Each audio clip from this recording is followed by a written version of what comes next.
और नमस्कार साथियों, ये शांत वातावरण और इस समय हम जो हैं वो नदी के टूर पर आए हैं।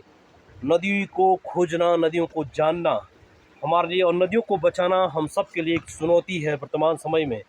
जिस तरह से जलवायु परिवर्तन हम देख रहे हैं कि जो जनवरी का महीना लगभग जनवरी के महीने में जो उच्च हिमालयी क्षेत्र है उसकी पर्वत चोटियाँ बर्फ़ से लदी हुई होती हैं, लेकिन इस बार वो एकदम खाली सी जहाँ नज़र फिर रहे हैं, पूरी खाली सी प्रतीत हो रही हैं।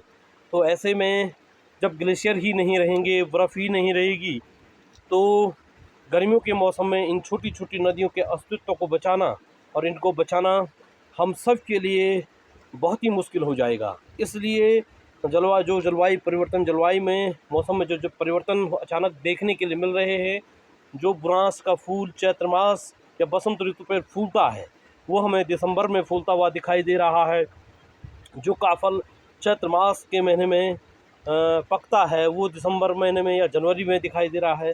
तो ये जलवायु में हो रहे परिवर्तन निश्चित रूप से संपूर्ण पृथ्वी पर जो जितने भी जीवधारी हैं उन सब के लिए चिंता का विषय है।